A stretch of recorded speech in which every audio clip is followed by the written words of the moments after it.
Hello, ladies and gentlemen, boys and girls. Andy here. I went from depressed and suicidal to living a life of abundance and joy. If I can do it, you sure as hell can too. And I'm going to talk a little bit quietly in this video because it's very, very, very early in the morning and I would like my neighbors to be able to sleep. So you can see on my hat, I got a little cross, and that is no coincidence because we're going to answer a Christian question by a guy with a profile picture that has a cross in it. So, brother, I thought I would represent you with it's a plus sign, but close enough. And Mr. Lloyd 2001 says, "Hey, Andy, I'm a young Christian. What do you think about sex before marriage?" And in brackets, fornication. I'm sure you can all guess what I'm going to say to this question. I think sex before marriage is whatever you thought I was going to say is probably not what I was going to say. I think sex before marriage is a personal choice, and you can do whatever you would like to do. Maybe you didn't see that coming. Maybe you thought I was going to say sex before marriage, everyone should do that. But no. On this channel, we talk about doing what you, and I guess in this case, your partner or your potential wife, wants to do. I'm assuming you're a guy. Lloyd is your name. And so, whatever you want and whatever your partner wants, that's going to be beautiful. Now, it might be a little bit complicated if you're a Christian or if you're religious, because a lot of religion puts a lot of shame and guilt on us, doesn't it? Especially quite a few of the Christian religions, but Islam can be very, very shame focused. Let's just say almost every religion can, until we start to get into some of the maybe Eastern or Asian religions, such as Buddhism, which, yes, is not technically a religion, but fine. But a lot of Buddhism is not based on shame. Parts of Taoism is not based on shame, but we'll stick to Christianity right now. But this video is going to be sort of like a general, we'll have a casual chat and we'll sort of walk through ideas around religion and maybe histories of religions and what purpose they serve and why people are religious. Obviously, the big reason people are religious is one, to be in an in-group. You know, if everybody else is religious, it's easier to do that too. And the second one is as sort of a pathway for life or a guidebook to life, a game plan for life. You know, you're born into a religion, or maybe you choose one when you're a little bit later on in your life and you have a bit more free will in it. And it will give you some sort of game plan or a guideline to life. You know, do this, don't sin, do all this shit, and then you should hopefully have a happy life. A lot of it, however, strays into shame and guilt, which, as I've covered many times on this channel, this is the map of consciousness here on the screen on the left-hand side. Look at where guilt and shame is on that map of consciousness. I'll give you a second to find it. Spoiler alert, it's literally down the bottom. And so what this map of consciousness, it was made by a psychologist or psychologist, both, I guess, and a spiritual teacher, David Hawkins. What this map shows you is many different things, but it's sort of a guide of how effective, I guess, each emotion or each type of emotion can be. And obviously, I think we all understand that if we're going to feel peace and joy and love and reason is just being logical and stoic and all of that, being rational. If we're going to feel those emotions that are very high at the top of that map, up there in the blue section, that's a pretty empowered life. It's very easy to go outside and build the life that you want. It's very easy to have a positive impact on other people around you if you're feeling those emotions at the top. You're just empowered. It feels good. You also feel a lot happier. And so if you're towards the top of this map, people who are towards the top of the map self-report something like 90%, 95%, even 100% happiness. Like if you're walking around with peace and joy, 100% chance that you're happy. That is literally the emotions of happiness, right? If you get to a place of just love, and when they say love, this doesn't mean being in love. That is often just attachment and fear and holy shit, what if this person leaves me? That's down the bottom of this map. But love means love as a state of being, like unconditional love. The shit, and we're going to talk about this in a second, the shit that Jesus talked about. You know, you're a Christian. This guy asking this question is a Christian. All the stuff that Jesus talked about is the same sort of stuff that Buddha talked about. And all of these sort of religions, which is the stuff at the very top of the map. Peace, joy, love, but unconditional love, which is literally what Jesus preached in the Good Samaritan story, for instance, which is basically just love thy neighbor. In the story of, the woman about to be stoned, and he said, let he who is without sin cast the first stone. That is unconditional love. That is unconditional forgiveness. There's also a little bit of reason and logic in there, because it's like, look, if we stone this bitch, who's going to stop from stoning us? And so I'm going to step in and say, hey, everybody, chill the fuck out, which is exactly how Jesus phrased it. Probably committing blasphemy there, but that's exactly how Jesus phrased it. He stepped in and he's like, yo, y'all are tripping. Y'all need to calm the fuck down and stop throwing rocks at this here bitch, all right? Calm the fuck down. You've been doing some shit too. Like, let's get rational about this shit. And everyone was like, you know what, Jesus, brother? You're a dope dude. You're all right, Jesus. Yeah, okay, we won't stone her. That's literally a quote from the Bible, from the King James version of the Bible. I'm full of shit, but that is what... So Jesus was up there at the top, and so was Buddha. You could say they were just both enlightened. Fuck yes. They're on that good shit. But look down the very bottom of the map again, down to guilt and shame. Right there down in the red section. That is how a lot of religion gets taught to people, isn't it? A lot of religion talks about shame and guilt and sin, and you're a bad person if you do this, and you need to repent.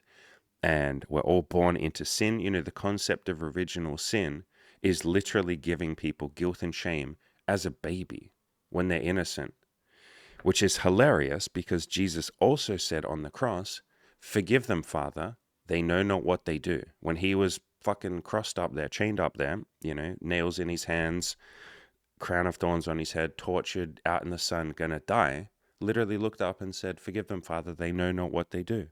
Where is that? On this map, that is literally unconditional love. Literally. These people have killed me, but they don't know any better. They're caught up in their anger. They're caught up in their hatred. They see me as anti-them, even though all I'm doing is walking around spreading a message of peace and love and joy. But people who are in power and people who don't understand those spiritual sort of concepts, those higher level concepts, will see you as a threat if you walk around talking about unconditional love. I've said this many times. I find it funny. But on my channel, the videos that have gotten the most negative comments, and I've deleted them all, so they're not on the videos anymore, and the most negative downvotes, like the lowest, the lowest dislike to like ratio, so the most dislikes, are videos where I talk about nice concepts. Like this one here, women are actually really nice. That got the most negative comments of any video I have ever done, when it was literally a video about how men are often scared to walk up to women and hit on them. And I have so many coaching clients that come to me really terrified to go out there and approach women. But when they actually go out there and walk up to their first couple of women and say, hi, you're really pretty, can I take you on a date? The women are unbelievably nice to them. And every single one of them, even though I told these guys, I promise women will be nice, they will be super nice to you when you approach them as long as you're polite about it. Every single one of them says, holy shit, I wasn't expecting them to be that nice though. You told me they were nice, but I wasn't expecting them to be that nice. And so I did this video about how women are really nice. And also this video up here, don't wait for love. Love is all around you. And I talk about how love, as it's usually shown, is like an attachment. It's like a romantic love. And that's almost the only love that's ever really shown, at least in like Hollywood and stuff like that. But love is all around you. You can notice it if you start to look for it. You can see love in the old couple that are sitting in a park holding hands together. That's an act of love. You can see love in the mother that is feeding her little baby and the baby's crying and she's like, it's okay. There, sweetheart. It's okay. That's love. If you actually start looking around you for love, you can see two brothers like that love each other, two guys that walk around together and do everything together, like that brotherly love or that friendship love. If you actually start looking for love, you'll see it everywhere. And so I literally did a video about unconditional love, how you can have unconditional love for all of your fellow brethren and brothers and sisters. You're all children of God. But this video also got a lot of negative comments. And again, I've deleted them all now, but there are lots of downvotes on that video as well. It's a video about love. And so the point that I'm making here is often people who are caught up in some of the emotions down the bottom of this map of consciousness, someone that's just an angry person, or someone that's in grief, like they feel sad about everything. Everything gets them down.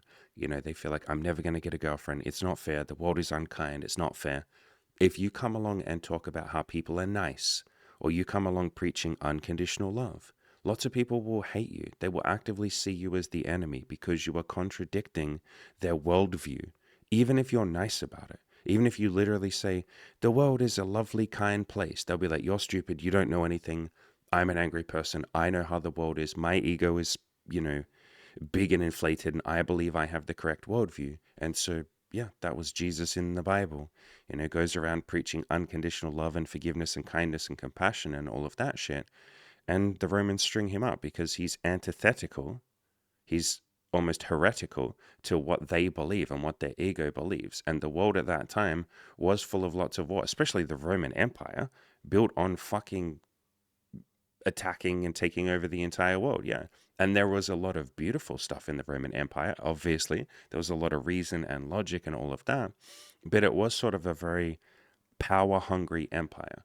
And so if a dude comes around and he's walking around being chill as fuck and going, hey, let's not throw rocks at each other. Hey, let's chill the fuck out. Let's be kind to our neighbors. We're all children of God. Hey, you're all exactly the same. Hey, when you see a sick person or an impoverished person or a person in prison, treat them the same way that you would treat me. I'm not that special. Treat all of us exactly the same. There's that little section of the Bible, that proverb, that speech where he says, I was in prison and you visited me. I was impoverished and you fed me. That section. Any of you who are religious will know that section. And by the way, if you're not religious, hey, welcome to the club. Neither am I. But I've read the Bible. I've done a lot of research on religions and all of that. So we're going to be talking about general concepts. Don't worry if you're not religious. I'm not either. Everything I'm saying in this video still applies or still is useful. But yeah, if Jesus is a chill dude, just like Buddha was, at the top of this map, all those emotions up there, anyone who's down the bottom of the map, like I demonstrated with some of my videos, and it happens all the time. If I do a video talking about unconditional love, people will come out of the woodwork who are very angry and all of that. Even though you're talking about love, it will sort of bring out the opposite because they'll see it as you attacking their worldview, even though you're not. You're just doing a video going, hey, everyone, did you know it's possible to feel love for your fellow human beings? And they'll be like, fuck you. The world is an unkind place. You're a piece of shit. You're wrong. You're lying to me. Stop pushing your bullshit. And you're like, okay, like it's just preaching some love, brother. So yeah. But the point that I'm making here is a lot of religion is based on fear, like fear of hell and fire and brimstone, guilt, like you've sinned, you're a bad person, and shame. You were born into original sin. Eve took a bite of that apple and then Adam, went with her and God kicked them out and they had to be very ashamed. And all of a sudden they had shame and they realized, oh shit, I'm naked. I got to put on a fucking loincloth. Oh God, I feel so much shame now. Like so much of religion is based on fear, guilt, and shame, which is hilarious because the person that the teachings, at least if we're talking about Christianity, the person that the teachings were based on was so fucking high on this map, like literally at enlightenment, the same as like Buddha, going around preaching those beautiful spiritual values of love, compassion, unconditional forgiveness. There are no justified resentment. There is no justified judgment. All of that beautiful shit. Let's be rational and reasonable. If like the golden rule in the Bible, and Buddhism has the golden rule. Most religions have a concept of the golden rule, which is very, very rational, which is how about I treat other people the way that I want to be treated? Let's all treat each other exactly the same. There's so much good fucking wisdom in the Bible, like coming from Jesus's teachings, like Jesus the actual man, rather than Jesus the interpretation. Because you can kind of think of it like this. There's a quote from David Hawkins that I really love that says, the Bible was written over several thousand years and re-edited multiple times, and there's different interpretations. There's like the King James version of the Bible, which changed a whole bunch of shit. Different religions or different versions of Christianity have different like edits, like Protestants and Catholics, like in Ireland especially.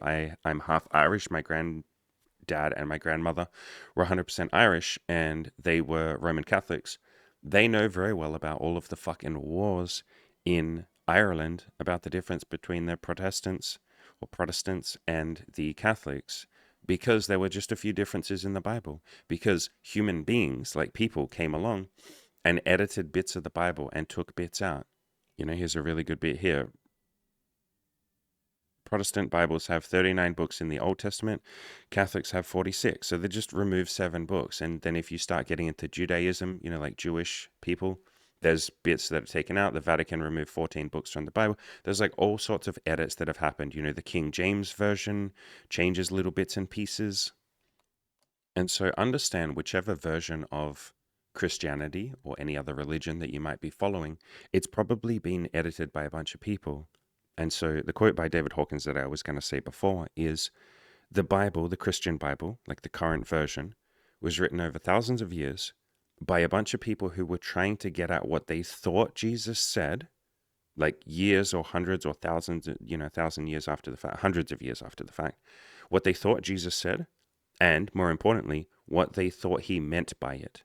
And a lot of those people, if you look at this map of consciousness, weren't necessarily enlightened. A whole bunch of people that edited the Bible, especially like King James and people like that, were not walking around preaching love and compassion and kindness and all of that. Nowhere near it. They might have been somewhere down in fucking pride, which is like halfway up this map. They might have been angry. They might have been power hungry, fearful, leaders and stuff. They might have just been normal people. And normal people are not walking around preaching unconditional love and compassion. That is a very rare statement or rare thing to be preaching. And so you have a bunch of people who don't necessarily understand the spiritual concepts that Jesus was trying to get at. And so they completely miss the mark and reinterpret it according to whatever they think, or they add extra shit. They add bits of the Old Testament, the fire and brimstone and shame and guilt and fear and anger and all of that.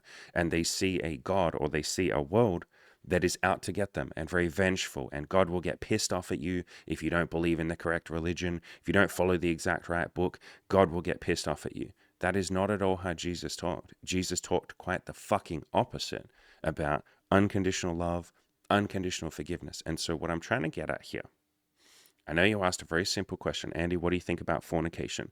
But it's very useful to realize the context of the religion that you're currently following. Realize the history, and don't just listen to my views on it.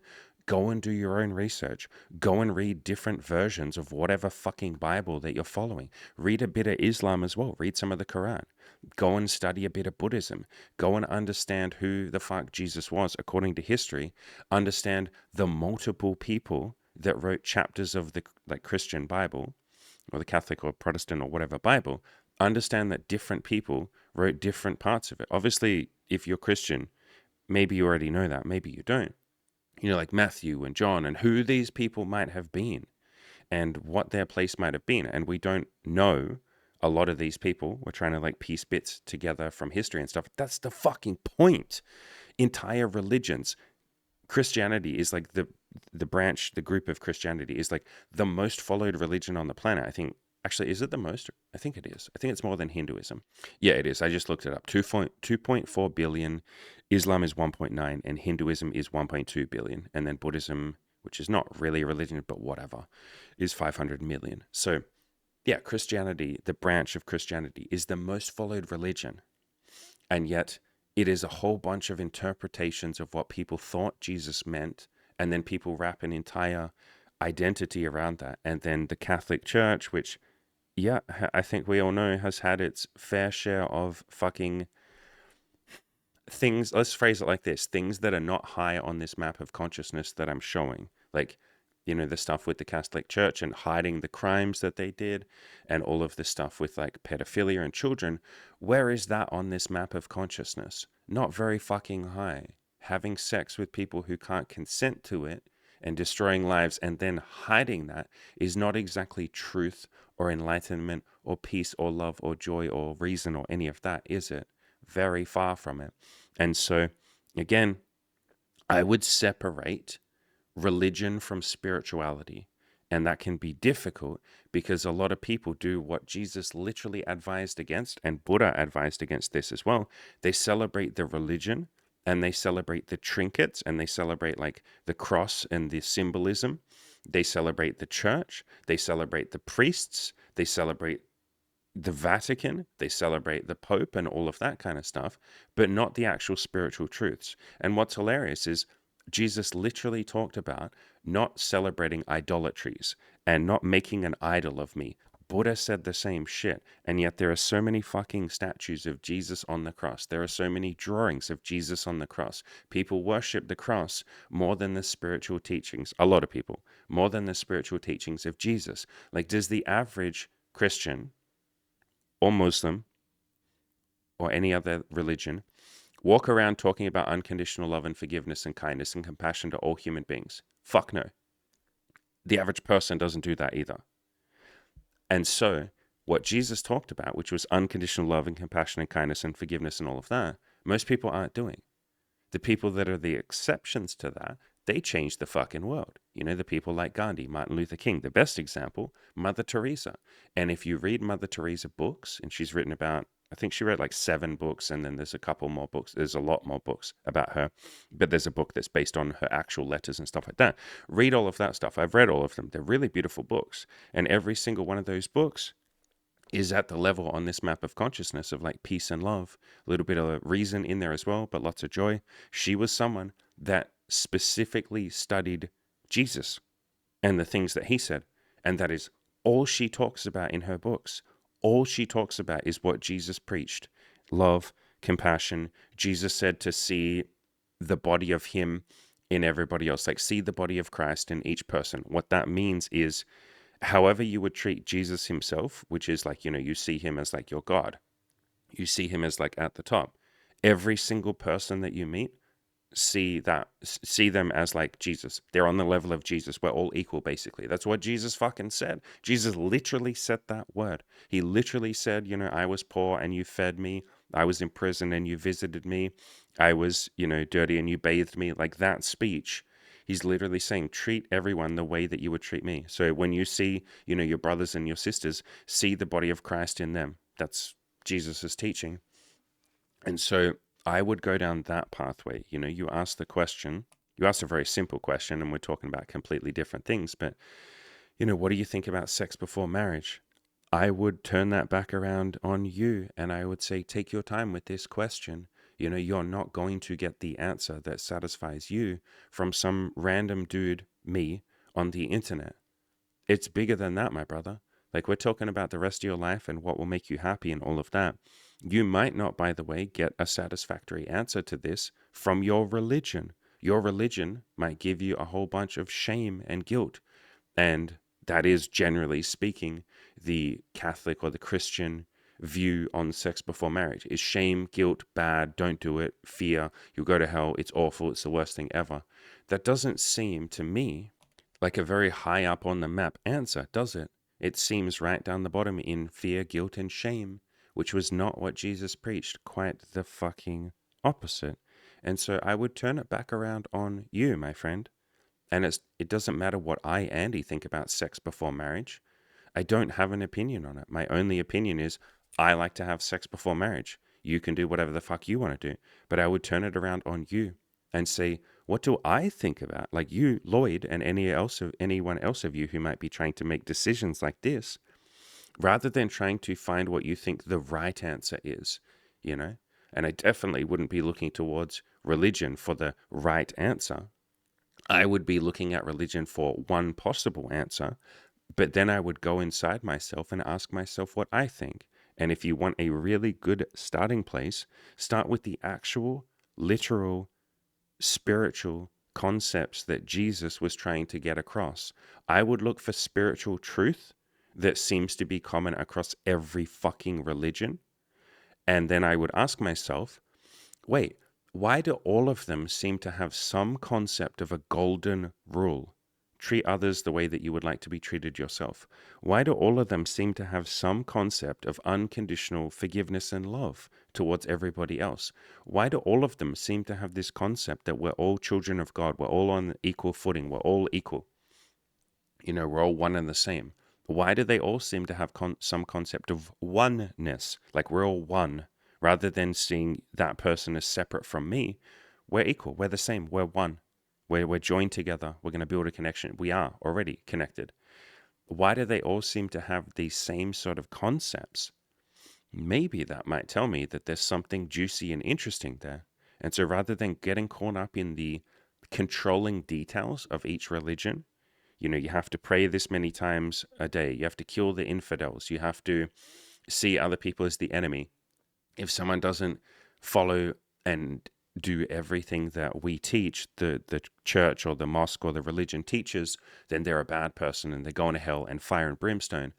I would ignore or maybe question some of that stuff and say, is that just a form of control? Are they trying to keep me down the bottom of the map with fear and guilt and shame? And maybe they don't know that they're doing that. Forgive them, Father, they know not what they do. Jesus on the cross said that. But they are trying to control me. They are trying to get me to do what they want out of guilt and shame. And something that can sort of help you work through this stuff is, I've had quite a few religious friends, and my parents were they weren't religious, but they were like, their parents were, I guess you would say. And my dad went through his own journey of letting go of religion because his religion, my grandparents were Roman Catholics, like I said. His religion was very fucking controlling, and his parents tried to make him go to church, or they did make him go to church like 5 or 6 times a week. And at some point he'd had enough, and he was sick of like, you're bad if you don't do this. If you don't eat fish on a Friday, like Lent, I think it's called, you're evil. If you don't fast, you're evil. If you don't go to church 5 days a week, you're evil. You're bad. You're going to hell. If you are friends with someone who's gay, then that's evil. All of that kind of shit. And my dad just started slowly as he became a teenager and then an adult, questioning that, and eventually let go of that and just ran away from religion. And that happens with a lot of people. I was the same. I was so turned off because I have a very analytical mind and a questioning mind. I was so turned off by the irrationality and the emotionality of a lot of people who follow a lot of religions. I saw them as innocent children, essentially. They'd been brought up as children with religion, and they'd never questioned it. Part of adulthood is questioning things and saying, what do I believe? Do I think that's true? What do I want to do? But these were people that were sort of, I guess you would say programmed is a nice way of saying it, into believing something without questioning it. They didn't have a choice. They just, from a child, were taught, you're going to hell if you don't do this. You're a bad person if you don't do this. And there was never any sort of questioning there. And so that turned me off, and it turned my father off, and it turns a lot of people off, And they then mix up spirituality and religion. So they will mix up spiritual truths, and spiritual truths are, like I said, basically everything fucking Jesus talked about, or Buddha, unconditional love, unconditional forgiveness, compassion, kindness, truth, telling the fucking truth. How many religions don't tell the truth and stray so far away from the truth? They have fallen so far from truth. I would say most religions, or a lot of religions, have fallen a hell of a long way from truth. They're not interested in truth. It's sort of more interested in just continuing to keep the religion going at any cost, which is the opposite of what Jesus said, the opposite of the worship and stuff that Jesus said, and Buddha and all those sort of people. And so, yeah, often we mix up spiritual truth, love, compassion, joy, basically the shit that's at the top of this map of consciousness, along with forgiveness and compassion and stuff like that. We mix that up with the religiosity of a lot of religions, the worshipping, going to church on this day, following the structure and the rules, doing what you're told, you're bad if you don't do this stuff. And those are so diametrically opposed that you might even use the term Luciferic, which is something from the Christian Bible, which is basically a satanic inversion. It's the exact opposite. And if you're not familiar with the word satanic, like if that's a weird, you're like, Satan's not real, what's that shit? Basically, the phrase satanic inversion means you took something that was a truth and you inverted it to its exact opposite. That's just called a satanic inversion. It's not necessarily a religious term, it's just, yeah. And you might also call that a Luciferic inversion. So you're just deviating from truth so far that you went to the exact opposite. Think how much of an inversion it is for Jesus to be walking around out there saying, your neighbors are your brothers. The Good Samaritan story. Be kind to other people. Everyone, forgive them, Father. They know not what they do. Everyone is equal. I want you to see everyone the same way that you see me. And I want you to see the body of Christ in every single person. We're all children of God. We're all the same. Let he who is without sin cast the first stone. Rather than condemning your neighbor, first fix your own shit. Before you worry about the splinter in your brother's eye, fix the plank in your own eye. Like, fix your own shit before you go and judge other people. And so there's hundreds of these fucking quotes in the Bible. And yet, Christians, along with Muslims and basically every religion, lots of religions, with some exceptions, are they not sometimes, some of them, not all of them, but plenty of them, the most judgmental people that you will ever see? Like picketing gay funerals and stuff and saying God hates fags. And yes, that's an extreme group of people. Obviously, not every Christian is like that. Not every Muslim is like that. But people get caught up in the judgmentalism. Isn't that a satanic inversion? Is that not literally the opposite of what Jesus preached? And when he said, be cautious of Satan, and not that Satan is necessarily a person or a fucking devil with horns and shit and a trident. No, but he was basically saying, be careful of the temptation to go so far from truth and spirituality and the positive stuff that I'm encouraging and I'm talking about, love, compassion, being there for each other, encouraging each other, helping each other. You go so far from that you may as well be a Satan worshiper. You're talking about killing your enemy. You're talking about death to infidels, like in Islam and in the Quran and stuff like that. All of that stuff, the Holy Crusade, Christianity got it so warped that they go on a bloodbath, warpath with fucking children. They get children wrapped up in this shit to go and, do a holy war, jihadism, stuff like that. It's getting so fucking far from the original teaching that it may as well be some Satan shit. So that's the term satanic inversion. So a lot of context. We're going down a couple of big rabbit holes here, but all of this stuff, by the way, I wouldn't just believe me. Then I'm just preaching to you. I may as well be religious, right? No. Don't listen to me necessarily. Don't necessarily take everything that your religion says as the truth. Start doing a bit of research. Start highlighting Bible passages that resonate with you. Start reading different copies of the Bible. Start Googling, okay, what is this like King James Version, which is the most common version of the Christian Bible? What bits did they change? What lines are different from the original or the previous version, I guess you would say, and the King James Version? And if you want a really, really, good example of how many times the Bible has been rewritten and reinterpreted, think of it as a reinterpretation in which some of the original teachings might get mistranslated, might get lost. Again, the Bible, the current version of the Bible, and basically all the versions of the Bible were written after the fact, and they are a guess at what they thought Jesus said and what they thought he meant by it. The same as like Islam and shit like that. And so all of these religions are an interpretation, and some of them get twisted a lot over time.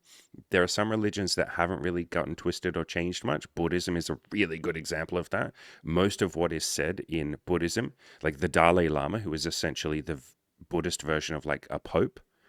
So he's the guy that walks around and spreads the message of Buddhism.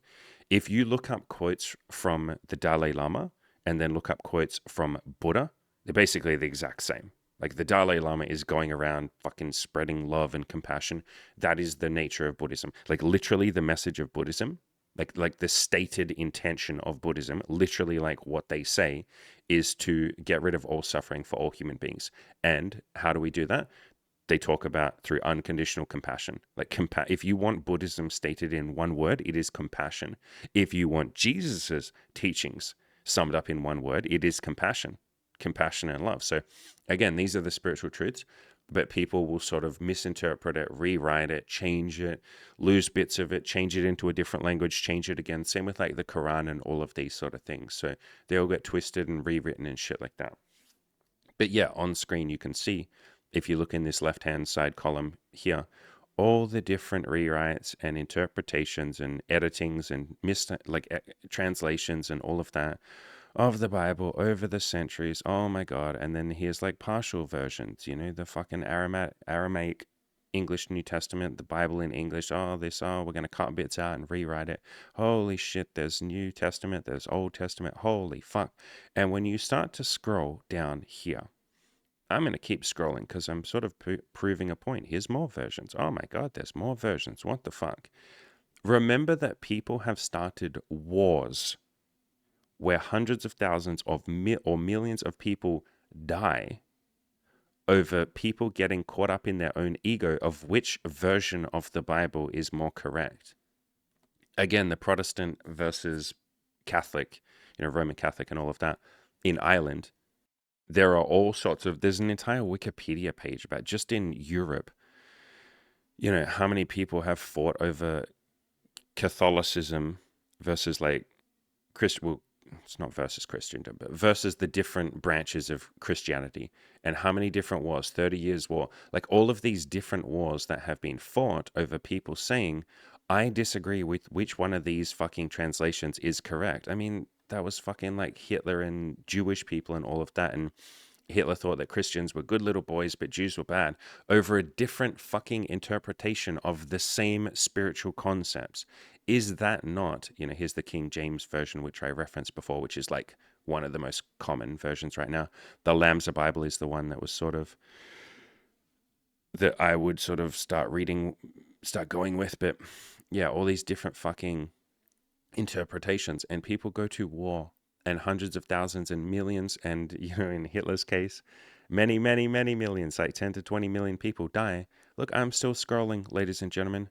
We're just talking about Christianity here. Look at all the different books, and people go to war over this.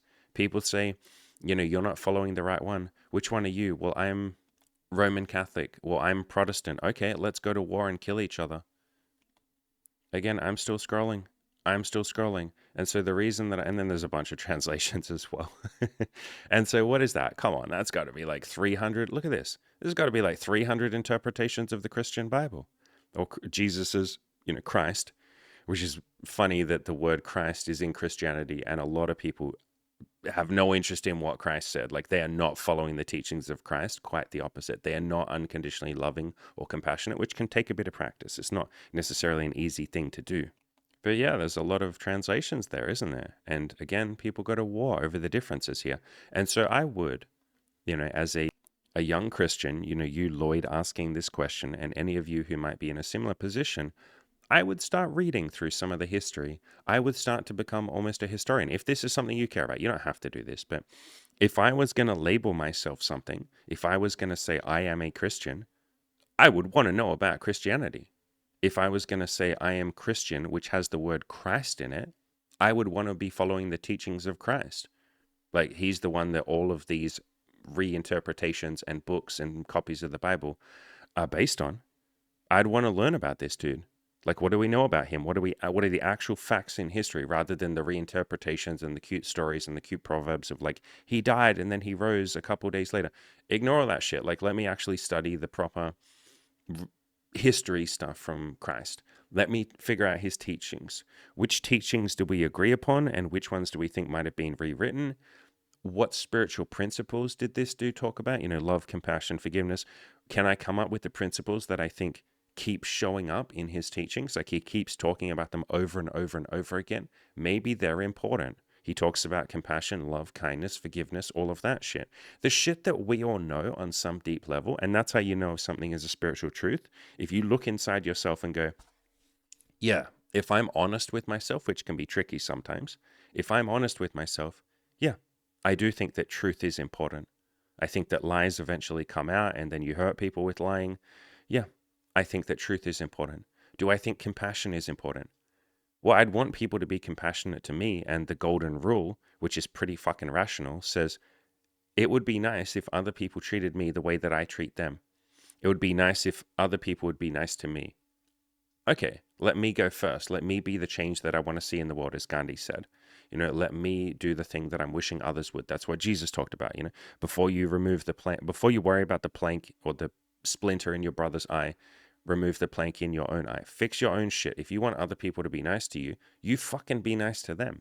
And so I would align myself more with those sort of things. And I don't know what denomination of Christianity you are. There's so many that I can't keep track. again, they're all reinterpretations, and they're all ego sort of positionalities. Like, people will fight about, my denomination is better than yours. People go to war. Millions of people die because people can't get over their ego enough to say, hey, wait, you're a Christian and I'm a Christian. Why are we fighting? Or, you know, hey, I'm a Christian, you're a Muslim, or you're, whatever else. What spiritual truths do you think? And then the person is like, well, I think about love and this and that. And then you go, me too. Why are we fighting? And some people don't believe those things. Plenty of Muslims believe in death to the enemy and fucking beheadings, and Wahhabism especially is a incredible satanic inversion of Islam. Holy shit, to the point where they literally killed plenty of other people. I believe they killed all the Sufis, which is like, Sufism is a different version of Islam. The Wahhabism, which is like the super, super, super like hardcore blow up the World Trade Center, terrorism, death to everybody else. Even if they're a different follower of Islam, they deserve to die unless they believe what our crazy warmongering heads of state believe. That's an extreme version of Islam, and that is what a lot of Islamic and Muslim people agree with. So, yes, there are a lot of people that don't agree with truth and love and compassion and all of that. You don't have to be friends with those people. You can have love for those people, and you can be compassionate towards those people. And if you want to, you can maybe even try and insert or give them a little bit of love and see if they want to come over to your side. Not change their religion, but like, see if they want to start following a little bit more spiritual truths of love, compassion, blah, blah, blah. But I wouldn't do that. I would just stay far away from the people that are extremist in their religious views. And there are lots of Christians like that too, obviously. There are a lot of Christians. Christianity has its own holy wars and its own, stuff like that throughout history. And, to some extent, Hitler, was a Christian. Hitler used the term positive Christianity, which was a religious movement within Nazi Germany, which promoted the belief that the racial purity of the German people should be maintained by mixing Nazi ideology with parts of Christianity.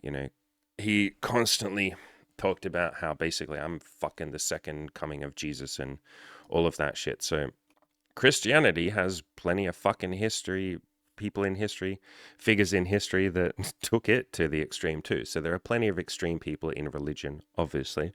There are plenty of extreme people in any religion, but I would be focusing more on the parts that resonate with you, and it's up to you which parts those are.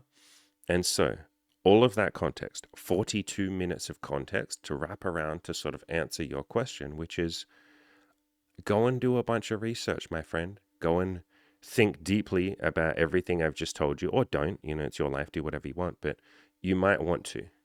Go and think what I've talked about. And this was by no means a great history lesson. I am not a historian. I don't know everything about religion. Some of what I just said then might be missing some context. I might not have given the full story. I may have gotten one or two things wrong there. I don't think I have, but I might have. Okay, so I'm like by no means a historian. I've just read the King James version of the Bible. I'm working my way through I think it's called the I always get it wrong, Lamsa version of the Bible. And I've read Buddhism. I've read everything Buddha said. I'm working through Dalai Lama books and all of that. I've read all of Mother Teresa's shit. I've read a whole bunch of Christian saints. There you go. So that's maybe something that I would do. I would read a bunch of the great, like if you're Christian, read the Bible, obviously, and especially the stuff that Jesus said. You're a Christian, so listen to what Christ said. But I would follow some of the old religious textbooks too. Like this bad boy here. Look how fucking thick this book is. This is like a full-on fucking thick book. It's called The 3 Ages of the Interior Life. I can never pronounce the guy's name, so I'm not even going to try, but it's called The 3 Ages of the Interior Life. That's really good. I would read stuff by, like I said, Mother Teresa. I would read St. John of the Cross. There's some fucking good shit that St. John of the Cross said. Even if any of you are not religious, that dude was on some good shit. Especially this book, Dark Night of the Soul. Any of you that are not religious, which again, I'm not religious, but any of you that are not religious, this book is literally about fucking self-improvement. This is like one of the best books I ever read. And Dark Night of the Soul, if you're not familiar, was written by this guy, St. John of the Cross, who was just, a Christian dude. And I say just a Christian dude. He was very influential in Christianity. He was a saint. He went through what he called the dark night of the soul, which is that period in, I guess you could say, self improvement, because he was trying to improve himself and get closer to God and get closer to love and all of that and love other people and follow in Jesus. So he was on a self improvement path like all of us. But the dark night of the soul is that moment where you're having doubts and you're like, I'm not going to make it.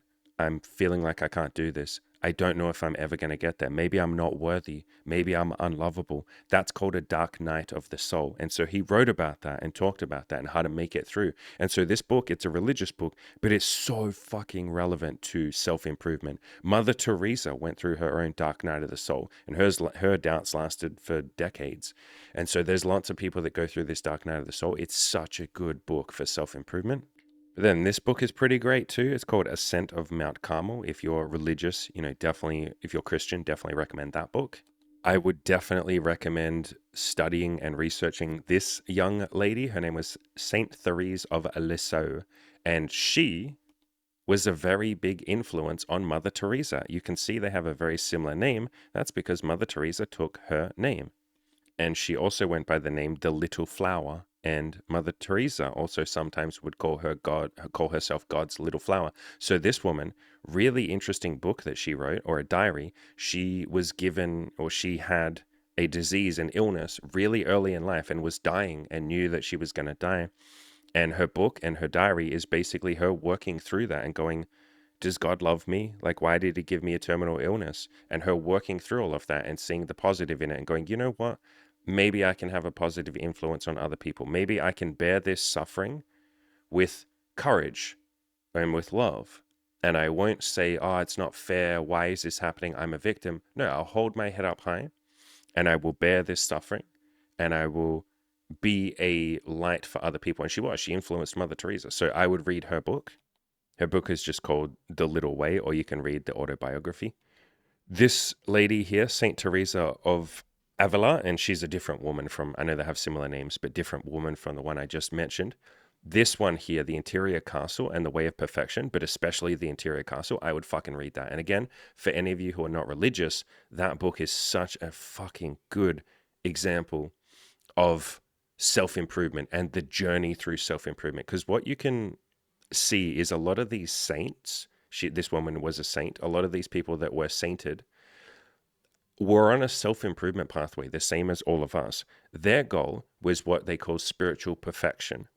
So getting close to God, loving other people, connecting with everyone else, learning everything about their religion and getting to that point where they're essentially, I mean, it's no different to this here, the map of consciousness I keep showing.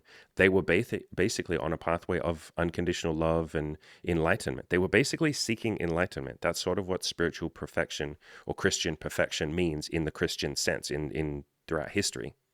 And so again, this book here, The Interior Castle by Teresa of Avila, Saint Teresa of Avila, excuse me, sorry, I didn't give you the proper credit. That lady, this is a book about self-improvement. Like literally it's about self-improvement and working your way through the different steps of self-improvement, like the doubt you feel at the start, starting to take some action and feeling like it's starting to pay off. Then that dark night of the soul that I talked about, where you have more doubts and you go, fuck, am I ever going to make it? Then working through there and it being a leap of faith and just taking a leap of faith and saying, I'm going to trust that this is going to work out. Like there are so many parallels between religion, like Christian, any religion really, but like religion and self-improvement, especially faith. And I literally did a video on faith a week ago, the power of having faith when it comes to self-improvement. So you can just search for faith on my channel and watch that video. But a lot of religion or spirituality is obviously based on faith, like obviously.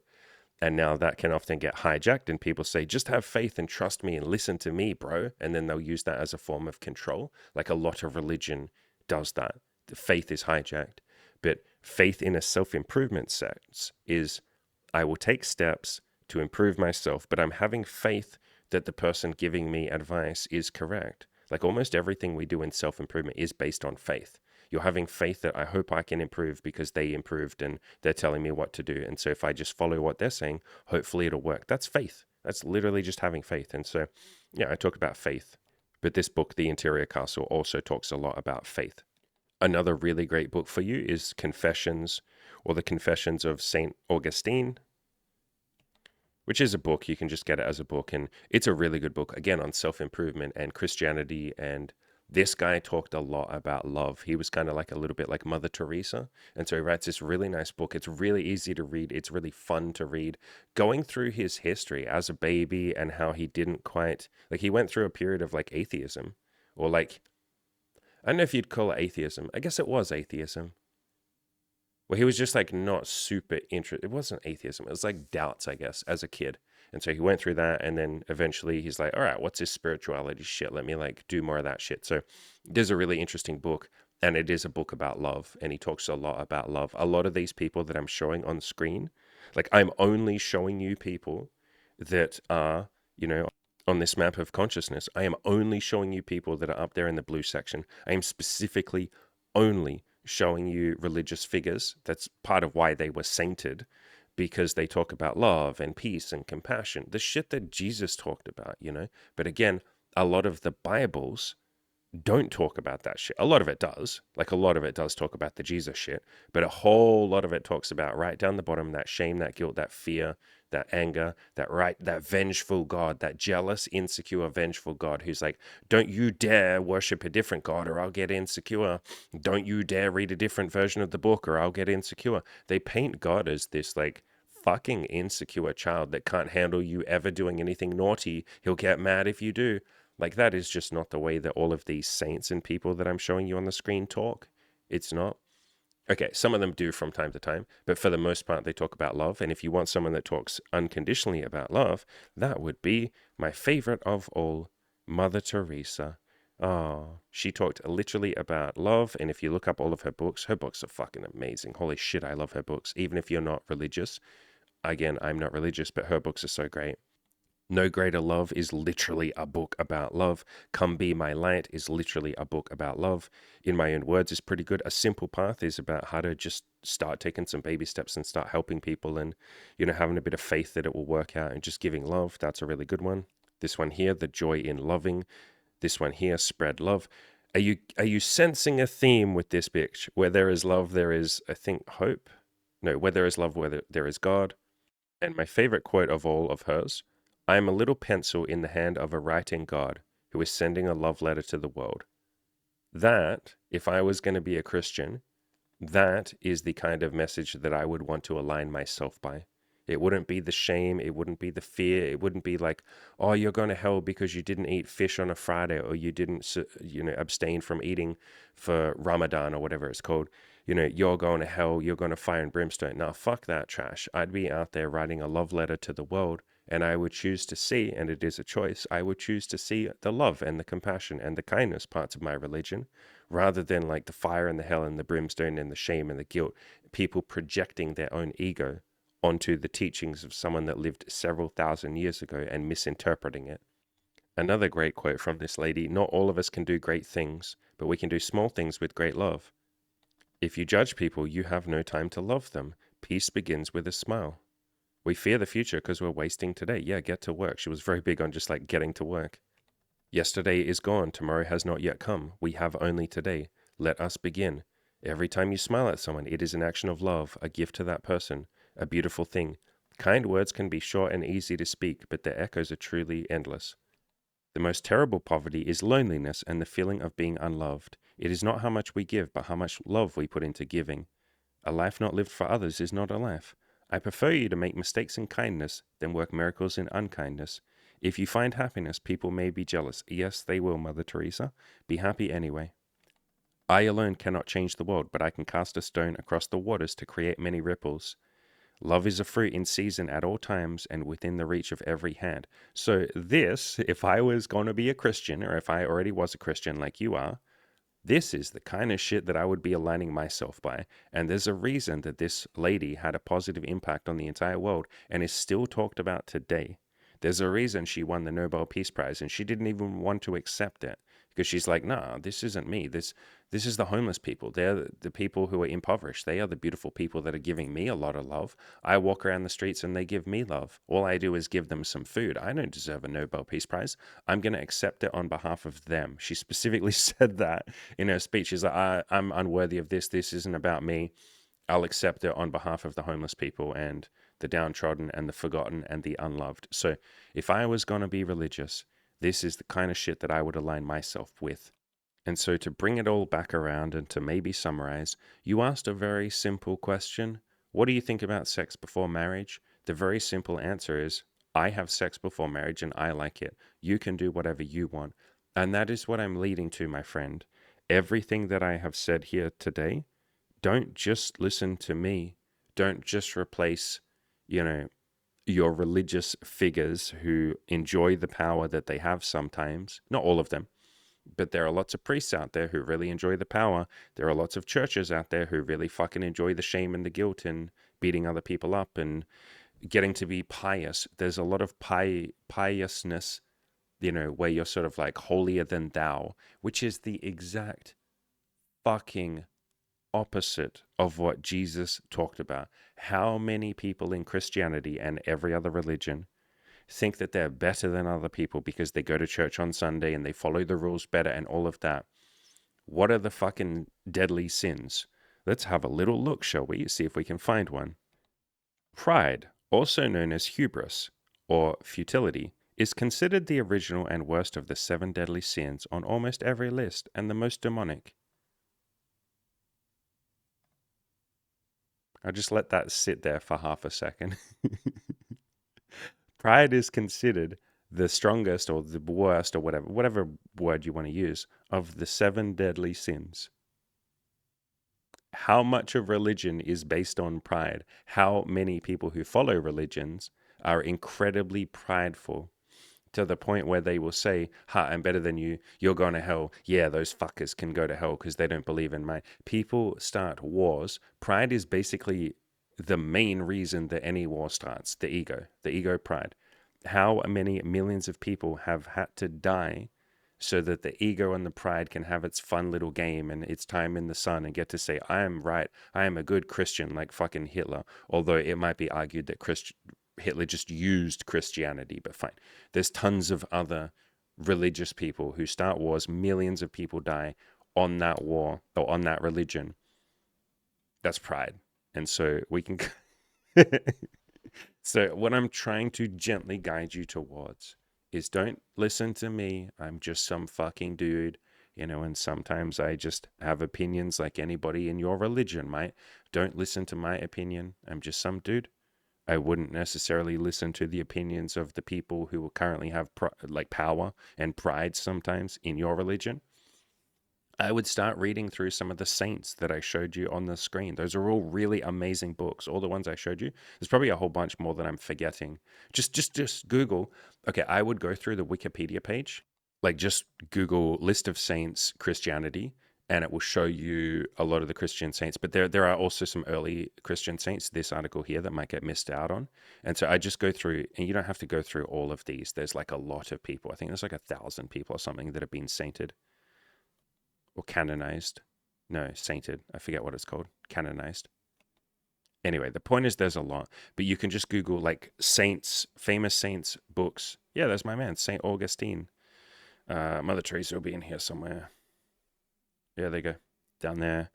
That's the other one I just mentioned, Teresa of Avila. But I would just Google saints, good books, Christian saints books to read. I'd start with Mother Teresa maybe because she talks the most about love. But yeah, I would start figuring out what the saints said. I would definitely go through what Jesus in the Bible said because there's some really good shit there about unconditional love, all that shit that's like a really peaceful way to live and that makes you feel better. And that's what I would bring it back to. I would basically be saying, what makes me feel good as a human being? Do I feel good when I focus on pride and saying that I'm pious and better than other people? Does that feel good? It feels good temporarily, but there's some part of me that knows I'm telling a lie. Pride is based on falsehood. Pride is shaky and it's vulnerable to attack. That's why people have to keep propping their pride up. It's not based on the truth. It's not comfortable. It's not peaceful.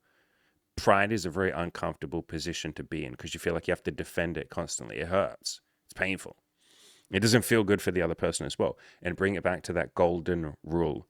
Treat other people the way that you want to be treated. Jesus talked about that shit. Every religion talks about that shit. They don't all follow it. a lot of people who adhere to the religion do not fucking follow the golden rule. Terrorism and wars and shit is obviously not the fucking golden rule, but bring it back to that golden rule and ask yourself with each thing, like sex before marriage is just one more thing to think about with this stuff. But sex before marriage, how would that feel for me? Can I remove some of that guilt and shame? I would not be making decisions based on guilt and shame because you're not rational when you're full of guilt and shame. Plus, the guilt and the shame was programmed into you. So it's not even your thoughts, it's somebody else's thoughts. And again, don't believe me. Don't listen to just me. That would be me just programming you again. I don't want you to be programmed. That's the point. A lot of religions are just fucking brainwashing and programming. The people don't mean to. They will program themselves and then they just pass it on to the next innocent person, you know? And so it is all programming, or a lot of it is programming. And so I'd start to untangle that and ask yourself, what do I think about sex before marriage? You don't have to make a decision right now. You have fucking years to think about this, my brother. You got all the time in the world to decide this. You know, your username is 2001. So what? You're probably like 23, 24, something around there. Bro, you got time. You know, you got time to think about this. Think about, what do I think about fornication? What do I think about sex before marriage? The fact that you use the word fornication is the shame and guilt word that they use. It's just sex before marriage. Fornication comes with all of these connotations in itself, shame and guilt and fear and all of that. So I would untangle that as best you can. That might be difficult, especially if you're very religious and a whole bunch of people stand up there on the pulpit and tell you sex before marriage, fornication is a sin. You're going to hell. God hates you. I thought God was all fucking unconditional love and forgiveness. I thought that's what Jesus fucking talked about.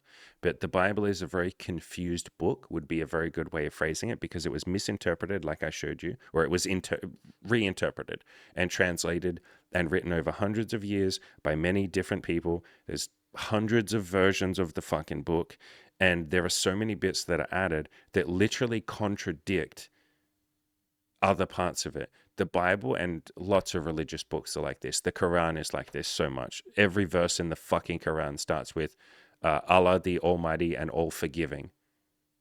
And then there are parts that say like death to infidels, or parts that say like apostates, which is someone who doesn't believe, you know, they're bad and they're going to hell. It's like, isn't that the opposite of the all forgiving? He'll forgive you as long as you do what he wants. And that's a lot of what like the versions of the Bible are like too. They'll be like, God is all forgiving and all compassionate, but you better not get on his nerves, you little cunt, or then he'll fucking just send you down to hell. You can go down there with the devil and other people who dared to defy the very insecure and all forgiving God. So there's a lot of contradictions, and that can be so unbelievably confusing. And the brain has to do all sorts of rationalizations to try and square that away. You're trying to square an unsquareable, you're trying to solve an unsolvable problem. How do I deal with the fact that there are so many contradictory passages? And the reason, the way you solve it is with understanding. As soon as I show you on the screen, like I did before, all the different hundreds of interpretations and rewrites of the Bible, and how even originally there were a whole bunch of different disciples that seem to have followed Jesus around and took notes, and a lot of them didn't even take notes. What historians think happened is that they just tried to remember what Jesus said, and maybe they remembered it pretty good, but maybe they didn't. And there's different people writing the same shit that all gets fed down this funnel that we now call the Bible, even though there is no the Bible. There's hundreds of Bibles, and people will fight and go to war and kill. Where's that on the map of consciousness? That's a bit of a sin, isn't it? Murder. But they will kill over differences in these interpretations of the book. And so all of that can be very confusing, but that is how you get to that point of understanding. That's how you square away those contradictions in versions of the Bible. You go, okay, it's been rewritten so many times, hundreds of times. It's been translated so many times through different languages. Like Jesus didn't cruise around speaking English, you know? So there's reinterpretations, mistranslations, people doing their best. Back then, there wasn't even mass what would you call it? Like mass printing. Mass printing hadn't been invented back then. So scholars had to scribe, you know, by hand. And you might make mistakes. You might reinterpret. And a lot of them did. And if you look throughout history, you'll see a lot of them were like, yeah, I think I'm going to rewrite this paragraph here. I think I'm going to slightly change this wording here because I don't really agree with that. It's like, oh, you don't agree? Fucking hell. And so every time someone disagrees, they're inserting their own ego and opinion. That's why I keep saying, don't listen to me. I have an ego and an opinion. Figure out what you believe. But you come to see with all of that understanding and all of that context, that's why there's contradictions in whatever version of the Bible that you're reading. It's because there's all these different versions, there's all these reinterpretations, there's people who are trying to remember what they thought Jesus said and what they thought he meant by it. It's no wonder that it gets fucking confused and then people get it topsy-turvy and then they start going to war and go, oh, Jesus must have wanted me to kill people, even though he literally said fucking hundreds of times the exact opposite of that and said, don't kill, and that's the biggest sin, and practice compassion and love and all of that. And so there's a lot of confusion in religion, like so much. I cannot think of a more confused people than, this is a very blanket statement, but then a lot of people who follow religions, not everyone, obviously. There are a lot of people out there walking around preaching love and kindness and compassion. There are so many Christians that follow Christ pretty much to the T. And that's amazing. All of the saints are a really good place to start because they were trying really hard. Another good saint I forgot to mention was Thomas Aquinas. That's a really good saint. But they all tried their absolute best to be like Jesus. And Mother Teresa is probably the best example I think that we've ever had. I think I'm pretty confident in saying that. She was the person who took it literally and turbocharged it. She just constantly throughout her book, she quotes Jesus. She says the Jesus's teachings. She's like, I read out a bunch of quotes to you there about love and compassion and being nice to other people. She was a very boots on ground, like taking action person. She obviously went straight to India to go like, all right, where's the most poor people in the world? I could go to Africa or I could go to India. Fuck it, let's go to India. Went there, just started feeding people, did all this shit, like made an immense difference in the universe or in the world. And so that's probably a good person to study. Like if you just, honestly, if you just ignored the entire Bible and just followed Mother Teresa, that's good enough. Another thing you can do, and this is going to be really funny, we'll talk a little bit about the controversy, tiny bit of controversy with this. But another good book you can read is A Course in Miracles. That's this book right here. And it's a really, really, really, really, really, really, really big book. And it has changed thousands of lives, tens of thousands of, maybe 100,000 lives. It is, as you can read, A Course in Miracles. But it is basically taking the teachings of Jesus, like love, compassion, kindness, and all of that, and taking it literally and teaching you that you in yourself are lovable, that you have love to give to the rest of the world, and that you're not a sinner. You're not bad. You don't need to worry about that shame or that guilt. Obviously, do things, that are kind and compassionate and all of that. But it focuses more on the stuff that's higher up on that map of consciousness. Unconditional love, compassion, kindness to other people, spreading joy wherever you go, being the light of the world, like Mother Teresa talked about. This is like literally a how-to instruction manual, particularly if you do the workbook. And funnily enough, I am currently taking A Course in Miracles. So this workbook here, this black book here. I am currently doing this. You can see I purchased this on August the 10th and I started it literally immediately. And I'm on like day 60 now. This book is like a 365-day project. And so you just do one, reading a day, and they're really fucking nice. They're just really nice. Like this is literally an instruction manual. If any of you have been sitting there going, I'd like to be more loving and kind and compassionate and happy and joyful and peaceful and all of that shit, take this fucking course. Like literally, you're very welcome to do it with me. I'm on day 60, so I'll be ahead of you. But yeah, I'm doing it, and I'm doing it with Bronwyn, the girl that we've been dating for 2 years. She's doing it with me, and Imi is sort of following along bits and pieces and reading it as well. And so I'm just checking. Yeah, today I'm on day 63, and it's really nice shit, guys. It's like beautiful shit. Like, look at today's lesson is the light of the world brings peace to every mind through my forgiveness. Isn't that nice? I get to walk around being forgiving to people and not holding resentments and just being nice to people. And I swear to God, like every single day of this course is so nice. Like there's just so many really like loving ones. And there's so many good ones that are about psychology. Like this is such a good book. Again, it's called A Course in Miracles. This is such a good book on psychology. Like there's one, it's like day 5 is called, well, I'll just show it to you because it's really fucking cool. I am never upset for the reason that I think I am. That is such a good fucking psychology thing. It's basically delving into concept of like psychological projection and stuff that Carl Jung talked about and all of that. And so a lot of the time we'll get pissed off. Someone cuts us off in traffic or some shit.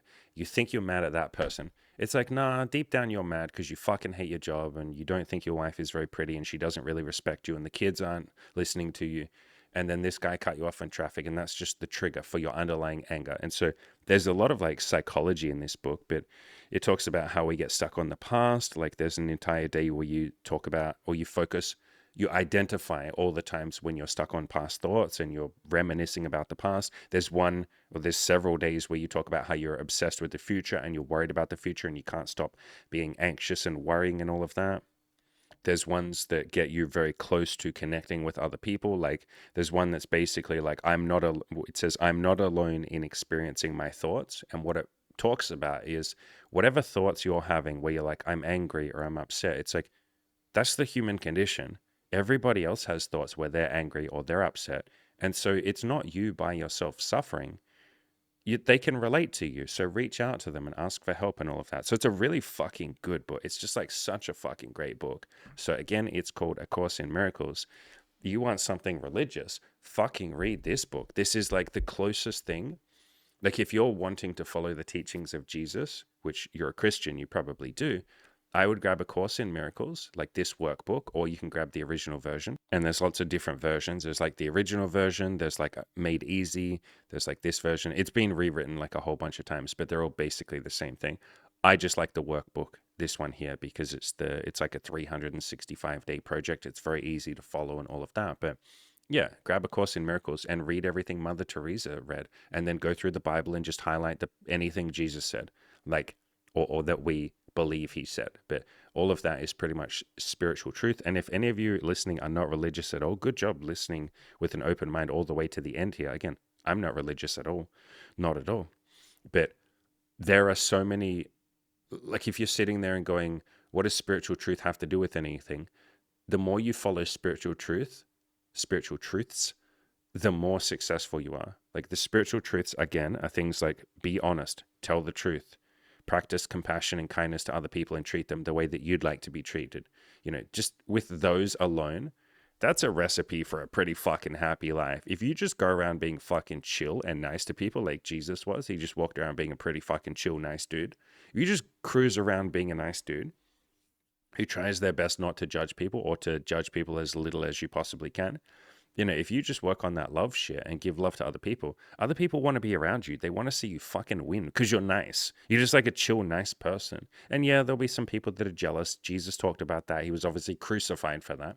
Mother Teresa talked about that. Gandhi talked about that. All of these people talk about that. There will be people that feel personally attacked by you just going around being a nice, chill person. That's okay. That's what happens sometimes. But if you just go around being a chill person, 99% of people will fucking love you and they'll want to give you the things that you want. They'll want to have sex with you. They'll want to date you. They'll want to give you money. They'll want to be around you. They'll want to be your friend. They'll want you to be happy. They'll want to support you with your goals. And so if you're not religious, spiritual truths are absolutely the best way.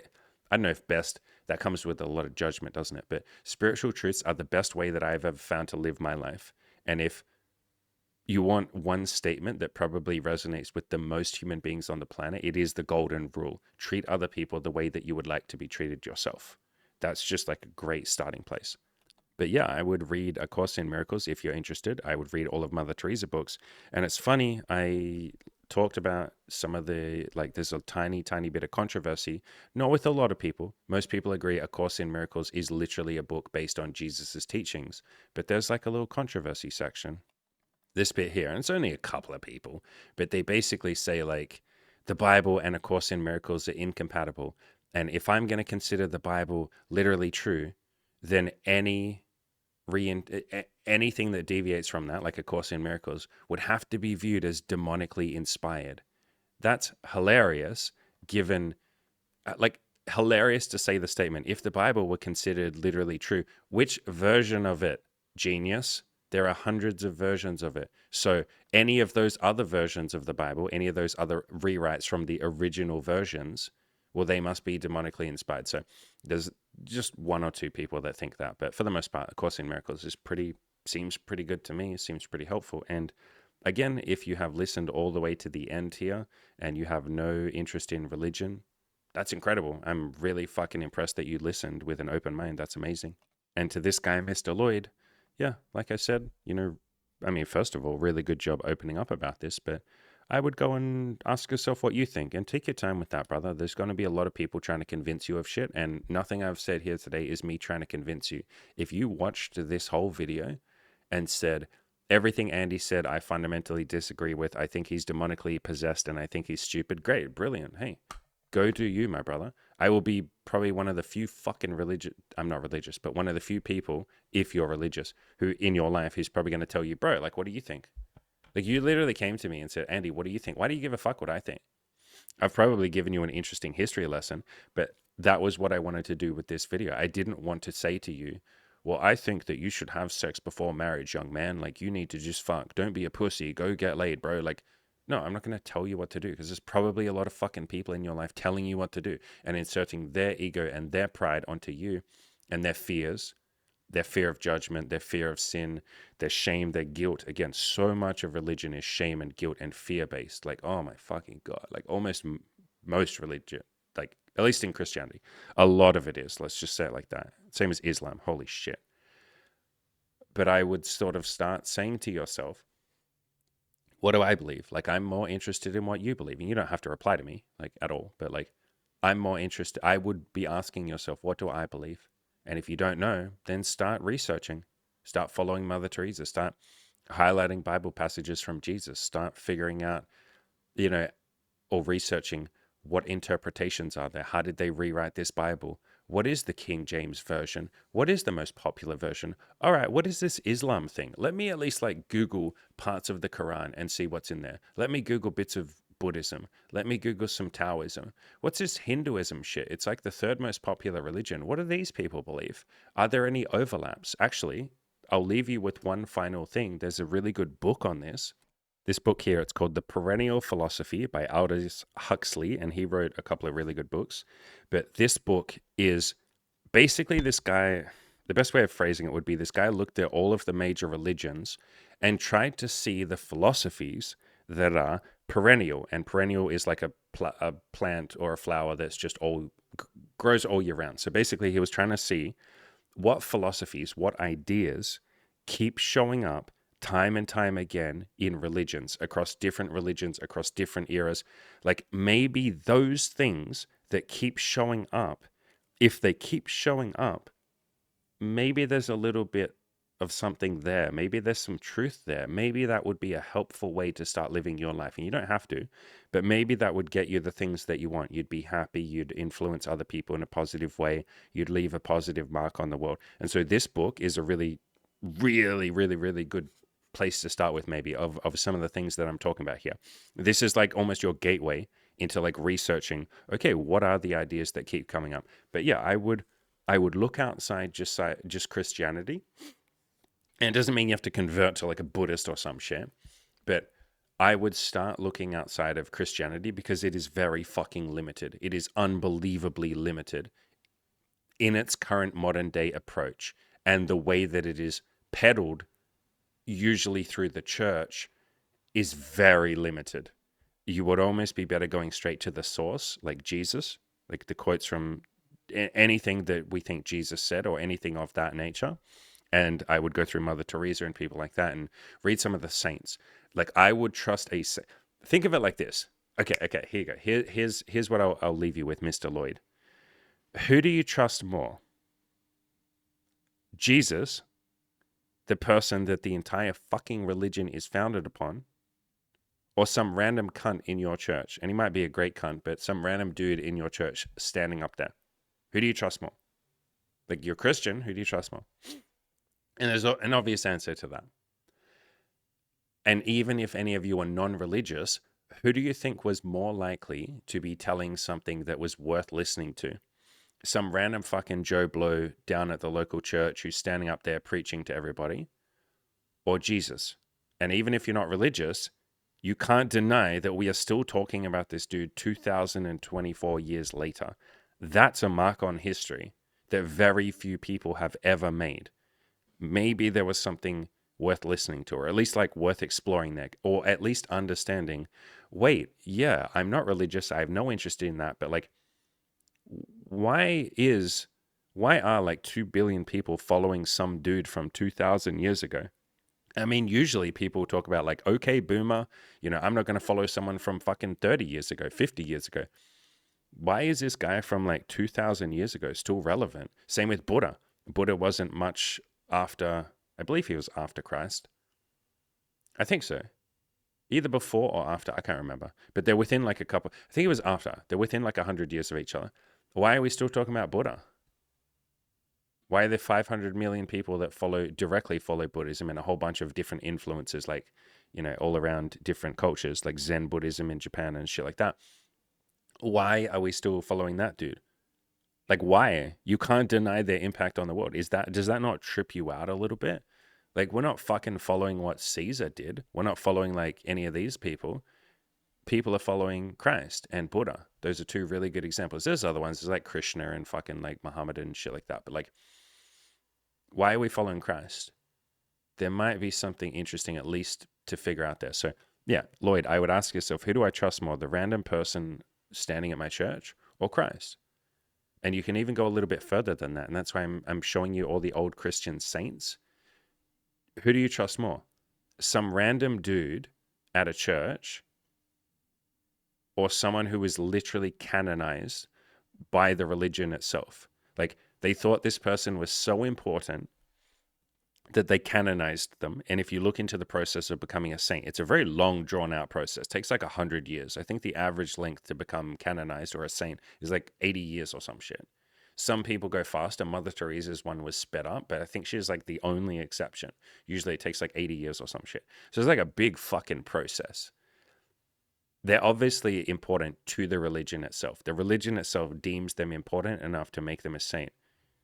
Maybe I'll listen to those people instead of my random fucking dude at the church. Like, why am I listening to the random fucking dude at the church? He's just some dude. He's just a dude. He might be great. He might be the best fucking Christian minister or the best priest that I've ever fucking met, or the best rabbi. He might be mind-blowing. There are some amazing people out there. I've met a few of them. I'm not religious, but I've met a few. I used to go to church with my grandparents. I loved it. It was really fun. And I met quite a few. They're amazing people. Like, there are some really great ones out there. But it is just a dude. And if I'm going to be following something and building my entire fucking life around it and my identity, wouldn't I want to go straight to the source, or someone that's closer to the source? Like, why am I going to learn from the low-level janitor when I could learn from the CEO? Kind of think of it like that. Christ is the CEO in your religion. Why the fuck aren't you listening to the CEO, bro? The CEO told you a whole bunch of shit about like forgiveness and compassion and non-judgmentalism, and he probably had quite a lot to say about non-judgmentalism and how you might apply that to sex before marriage. And so I'd be going straight to the CEO, bro, and then the people who are on the board of directors, who are the saints. Mother Teresa is fucking right up there on those board of directors. Go follow her shit. And then I'd be looking to some of the other religions and just reading and learning and figuring out the golden rule and all of this kind of shit. And I would be learning from that rather than what some random reinterpretation or any of that. So at the end of the day, you do you, my brother. You can take as much of this advice, it's not advice, as much of this information as you want. You can take as little of it as you want, but really good question. I really love this question. You probably didn't expect a 1 hour, 25-minute history lesson about spirituality, about love, about compassion, about books, about the saints. Probably didn't expect that I've read all those books on the saints. Maybe you did. I don't know. But yeah, dude, really good question. Really, really, really great question. It's clear that you have an open mind. I do get comments sometimes from religious people, and they'll often just be like, sex is a sin, you're going to hell, and your girlfriend's a whore. And it's like, I've had lots of Christians. It's usually Christians, actually. A couple of Muslims as well. But I've had lots of Christians say, like, Christ is your savior. You're going to hell. You're a bad person and you're sinning. And your girlfriend is a whore for having sex with threesomes. And it's like, did Jesus say to talk like that? Or did Jesus say the opposite? I think I'm following Christ. This sounds like pride. I'm not meaning for this to sound like pride, but I think I'm probably following Christ's teachings a little bit better than you are, or a little bit more than you are. Not better, but whatever. That sounded prideful, whatever. strike me down, God. No, sorry, God doesn't work like that. God is unconditionally forgiving and loving, even if you don't fucking believe that. So, all right, ladies and gentlemen, that was a good one. I enjoyed that. That was fun. If any of you have any more questions about, like, I don't know, religion, I am not a fucking expert on religion. Let's get very clear about that. But if any of the rest of you are caught up in like shame or guilt around religions, yeah, just let me know and leave a comment and ask a question. And I can talk more about this if you want to. Again, I'm just some random dude, like I really am. And that's the point that I'm kind of make here. I wouldn't trust what I just said as the gospel. But in religion, there are a lot of people that go around saying, you should trust what I say as the gospel. And it's like, you're just some random fucking dude or some random woman. Like, I'm not comfortable building my entire life around your fucking opinion and your pride and your ego. Let me go straight to the source. I'll go read from the CEO. I'll read a whole bunch of people's interpretations and rewrites and all of that. I'll read all these different religions. I'll figure it all out myself. And then I will go in search of some sort of perennial philosophy, some sort of shit that keeps coming up. And again, the one that comes up the most is the golden rule. I will treat others the way that I want to be treated. Or you can do the Mother Teresa version of that, which is spread love wherever you go. Let nobody come to you without leaving a little bit better off. I wrote an article about that like fucking 4 years ago called Leave People Better Than You Found Them. That's like a really nice fucking way to live your life. And then most people will give that back to you. They feel good, you feel good. You go, oh shit, it's a win-win. I get to feel good, they get to feel good. Holy crap, this is nice. That's a pretty good way to live your life. And that's basically what Jesus talked about, basically what Buddha talked about, basically what some of Muhammad talked about, but Muhammad went down this very dark path towards the end. That's its all. I can do a video on that if you want to. Muhammad started out, like Islam started out talking about all the same shit, and then he kind of went down this pathway where he's like, right, take up the sword. Let's fucking go and kill people. And then you're like, bro, you're doing so good. Dude, you were talking about this unconditional love and Allah the all forgiving and all of that shit, bro. And then right at the end, you went in there with the knives, but that's okay. Christianity's done the same thing with holy crusades and wars and shit like that. All these religions have, with the exception of things like Buddhism and Taoism and stuff like that, the ancient or the Eastern Asian religions, they're pretty good. They're pretty fucking solid ways to live your life. But whatever, I will happily do more content about this. And if any of you, by the way, are interested in coaching with any of this shit, like if you have religious shame and guilt, I might not be the first person that you think of like, I could help you with that. But there have been so many people that have come to the coaching group, especially like Muslims. We've had quite a lot of Muslims. We've got 2 Muslim people in the group right now. And we've worked with tons of Christians. I even did an interview with a guy talking about God and his relationship with God and all of that. You can check that out on my channel. This one here, it's just search for the word God on my channel. And I did an interview with a guy called Cal, one of my coaching clients, and it's called God Wants You to Work on Your Inner Game. And we just talked about his relationship with God and religion and all of that sort of stuff. So point I'm getting to is we've worked with quite a few people that are Christian or that are Muslim. We've worked with a few like Buddhists and people like that. That's pretty common. Like I think we talk a lot about Buddhism on this channel and spirituality, so it's clear why we would attract those people. But yeah, we've worked with quite a lot of people on letting go of some of the shame and the guilt around sin and around sex and around relationships and all of that. And so if that's something that you'd like a bit of help on, we would love to have you in the coaching group. You know, I have payment plans and I'm happy to get on a call with you and discuss. And I can promise you that we will not preach to you and tell you like religion is dumb, bro. I don't think I've said any of that in this video. And if you come to us as like a Christian or a Muslim or anything, we will see you as what you are, a human being. And we won't try and get rid of your religion. If you, like we've had a few people come to the coaching group and they're like, all I want is marriage and kids. I'm not interested in getting laid. And we're like, cool, great. Let's start working on that. What kind of wife do you want? What kind of father do you want to be? How would you want to raise your kids? What avenues do you want to find of going out and meeting people? Do you want to use dating apps? Like, what do you want to do? You're going to play the numbers game like we teach to everyone, but because you don't want to have sex before marriage or you don't want to have a lot of sex, just go on a bunch of dates and don't have sex with them. Let's walk through how you would do that. Be very upfront and honest about that. But yeah, like we're very happy to, or we've worked with people like that already. We're very happy to work with you. And I promise you, we won't preach at you. Like, I promise you that we won't try and put our agenda on you. That is the opposite of the coaching program, is the opposite of my content. I'm not here to tell anyone else how to live their life. I'm not here to judge anyone. If you're religious, that's beautiful. If you're an atheist, that's beautiful. If you're agnostic, that's beautiful. If you're like me and you're just like a spiritual boy and you don't necessarily use terms like God, I do use that term sometimes, but if you talk more about like the universe and like love and compassion, which is the kind of pathway that I'm on, almost that like Buddhist pathway, then great. Like, we will love you all the same. You're all welcome. Everyone is welcome. Maybe the only people that we don't have in this community are people that are very like, I guess you'd say the opposite of like everything I've talked about here. If you're very negative and you're trying to pull other people down and you're in a place of pain, we'll have love and compassion for you. Like, I've been there. I understand that stuff. But we maybe wouldn't have you as part of this community. You're welcome to watch the videos. Like, I'm not saying that any of that. We wouldn't kick you out, but we just wouldn't maybe sort of let you into the inner circle. That sounds kind of like elitist, but I think all of you know what I mean. We're all about good vibes here and being nice to each other, and we're not really about drama or fighting or any of that. But as long as you can be nice and follow the golden rule and treat others how you'd like to be treated, then you're very welcome. And if you can't, that's okay. You can work on that. I didn't always follow the golden rule. So, ladies and gentlemen, 1.5 hours, one of the longer videos I've done in a while, but I really like this topic. And again, Mr. Lloyd, really cool of you to open up about this, bro. Really cool of you to ask.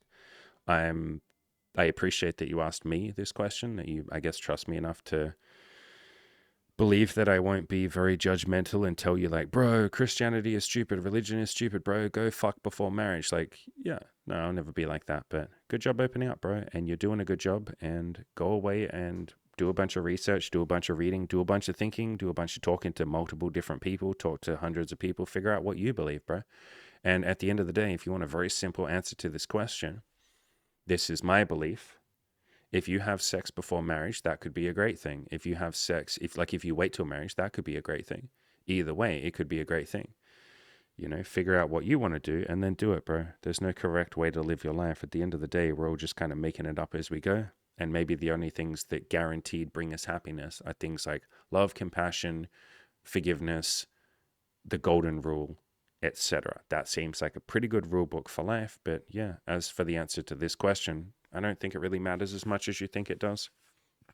I think you could be very happy if you had sex before marriage. I think you could be very happy if you had sex after marriage, like you waited. Either way, bro, live your life. Either way, do what you want to do, bro, and go and have a positive influence on the rest of the world.